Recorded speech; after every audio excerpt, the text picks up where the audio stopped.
By the time the first thunder rolled over Red Mesa, the sky had already made up its mind. It stacked black on black above the basin, heavy and low, like someone had dragged a bruised blanket across the world and pinned it there with lightning. The air went still in the way animals understand before men do. Dust that had danced all summer dropped flat. Even the flies along the watering trough quit their slow circles and clung to wood, waiting for whatever was coming.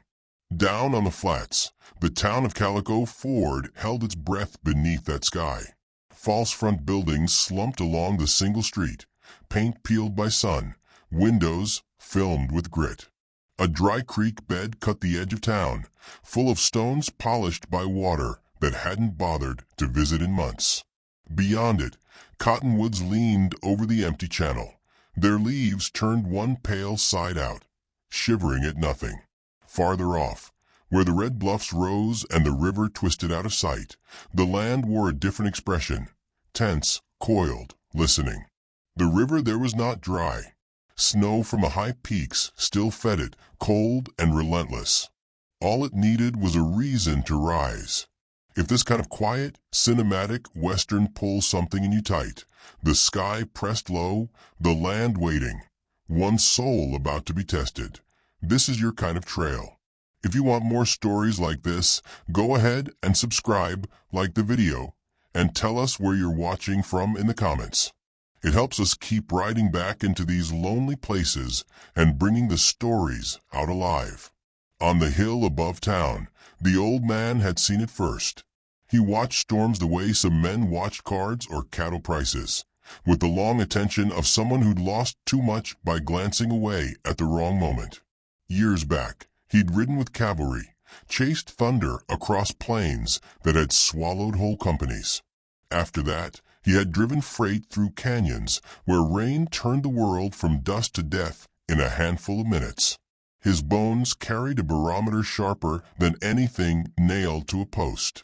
The words he'd muttered that morning had stuck in more than one man's head, even if they pretended otherwise. That ain't no ordinary storm. Still, life in Calico Ford went on the way it always had, on the edge of something bigger than itself. Half bravado, half denial. The mine whistle blew at noon.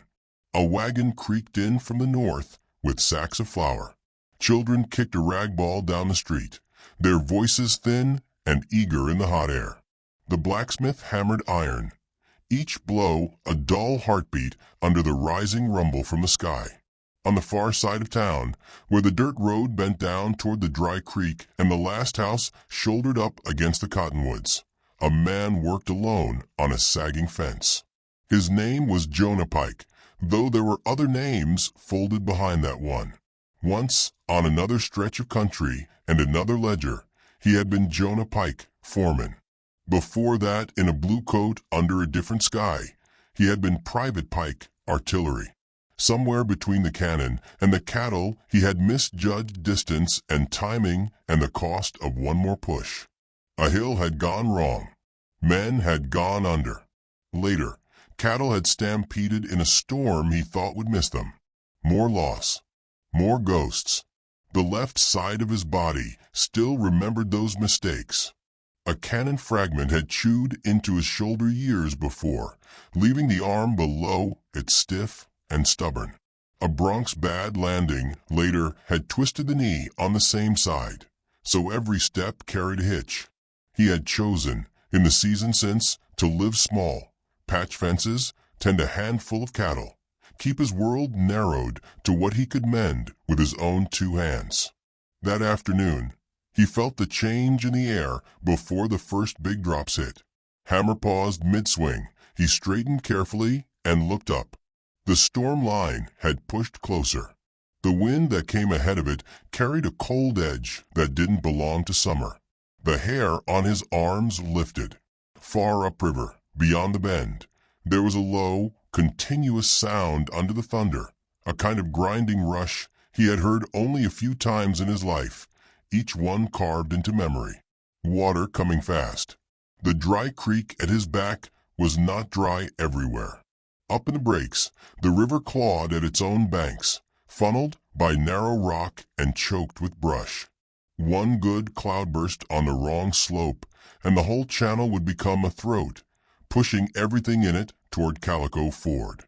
Jonah had heard the old man's warning at the saloon doorway, and filed it away in the same careful place he kept all the things he meant not to think about.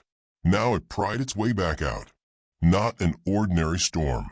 Lightning flared over the bluffs, a white-veined map of someone else's intentions. The thunder that followed was not a crack, but a rolling, building roar. On its heels came the first sharp patter of rain on parched earth, then a heavier drumming as the sky finally opened. Short storms, the town knew how to wear. This one stayed. Rain slammed the hillsides, searched out gullies, found old scars in the earth, and turned them alive again. Up in the unseen canyons, dry side channels became snarling veins. Loose rock tumbled. Deadfall logs that had waited years for gravity to remember them finally tipped and joined the rush. The narrow places in the river choked. The water went from brown to nearly black with speed and silt. It had nowhere to go but down. In town, people looked up from their tasks as the rain thickened. Roofs rattled. The dust street became sludge in minutes. The empty creek beside Jonah's fence began to darken in patches as small rivulets found their way into it, stitching the short, dry stretches together. He watched the bed with a soldier's eye. He knew artillery when he saw it, even if it came in water instead of iron. The first low wave rolled past, knee-high, carrying sticks and leaves. Behind it came more, each a shade higher, a little faster. The sound deepened, a scrape and growl threaded under the rain. He knew, then, what kind of day it had decided to be. Upstream, above the bend, the small ranch where the Harlow family scratched their living sat low and stubborn on the inner curve of the channel. Jonah had helped them raise their roof the previous spring. He knew the layout. House, lean-to, a pen of scrawny goats, and a narrow footbridge the children used to cross the creek to watch the train when it ghosted by on the far embankment. In his head, he could see that house now. In his head, he could see water reaching it, climbing its steps, reaching the sill of the one bedroom where two small beds sat side by side.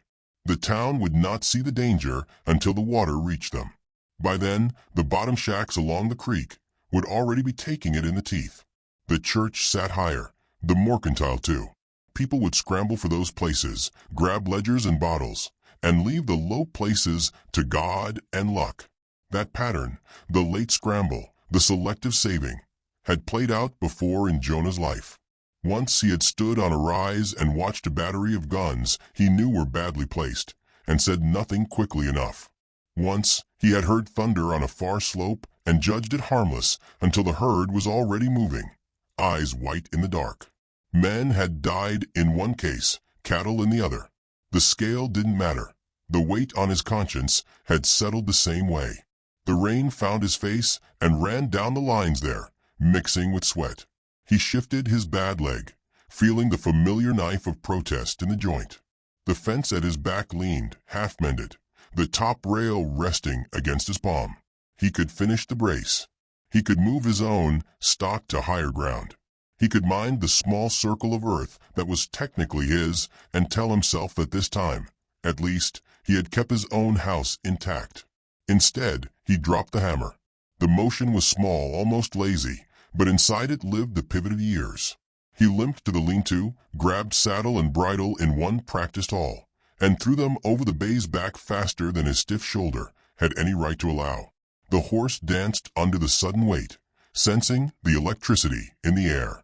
Jonah cinched down, hauled himself up with a grunt that tasted like rust, and turned the bay's head upstream. The creek at the crossing already frothed high enough to lick the tops of stones that had baked dry all summer. He took it at a trot, knees loose, trusting the horse more than his own timing. Cold, muddy water slapped his boots, tried to peel them from the stirrups. The current shoved against the bay's legs, insistent, greedy. For a second, he felt the animal hesitate, feeling for bottom. Then they found the far bank together, scrambled up through wet, slumping clay, and pushed on.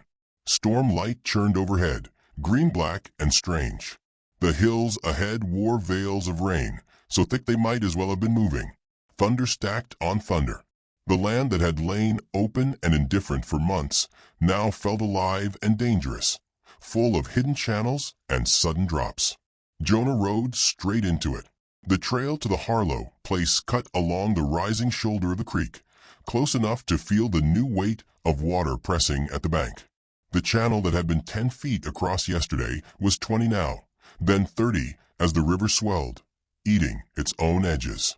Whole sections of earth sheared away and fell in, trees and all, vanishing in a churn of foam and broken branches. He watched the water out of the corner of his eye, not because he meant to outrun it. It was already moving faster than a horse, but because he needed to know how much time was left before it claimed the low flats completely. The Harlow house came into view between sheets of rain, a squat, square shadow against the lighter smear of flooded grass.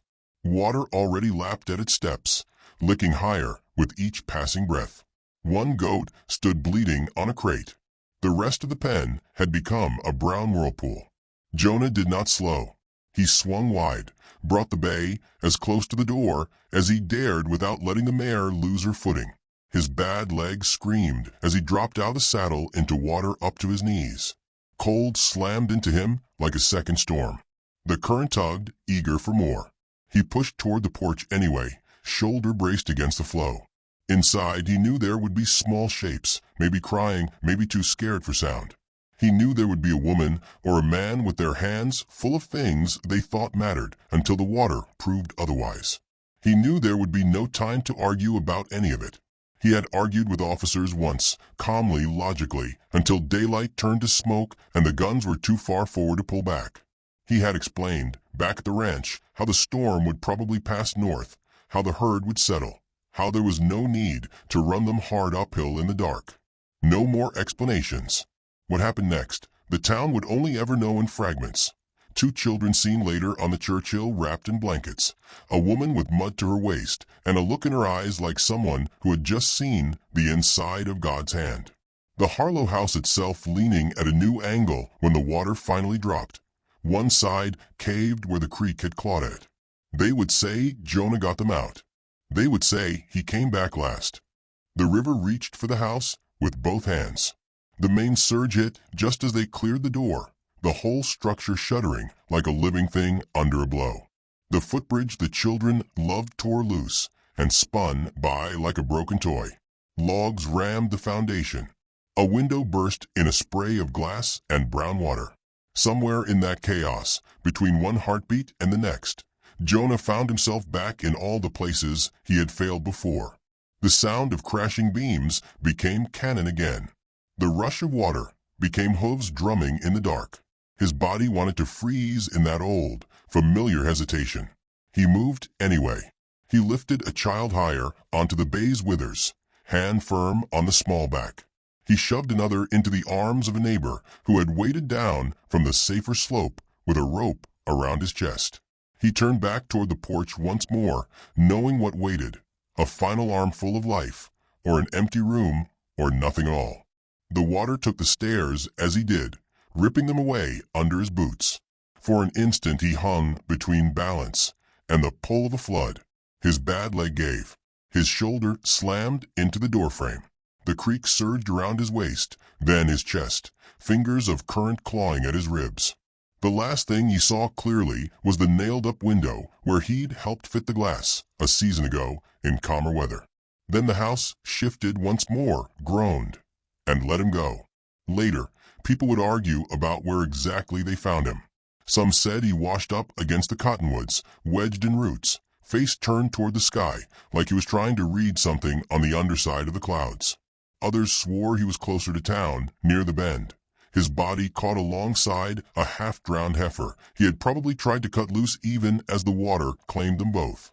What no one argued about were the numbers. The storm took houses. It took mine shacks and fences and a stretch of the rail bed.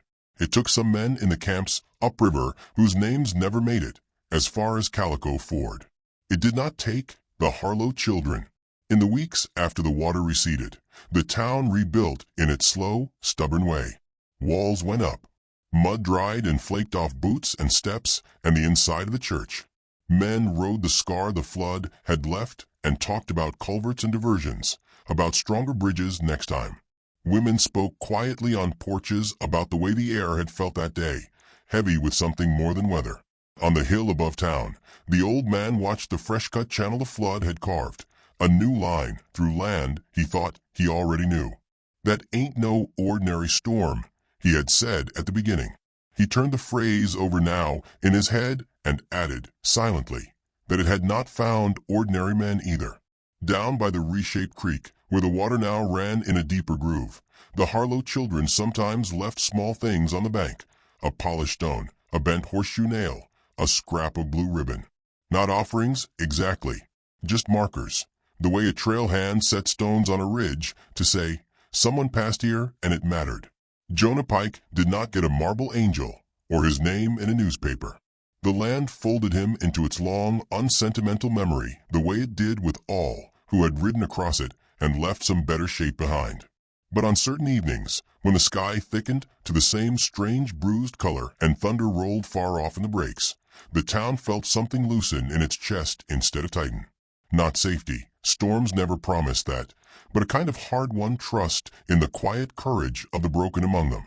They knew now what it looked like when a man who had spent years backing away from big choices finally stepped into one and held his ground, not with speeches or glory, but with the stubborn, bone-deep refusal to let the past be the only story written under his name. In a country that carved most of its endings in water and dust, that small, unseen turn in a single man's life was its own kind of redemption, the sort that doesn't stop the storm, but makes sure, when it comes, it doesn't get to keep everything it reaches for.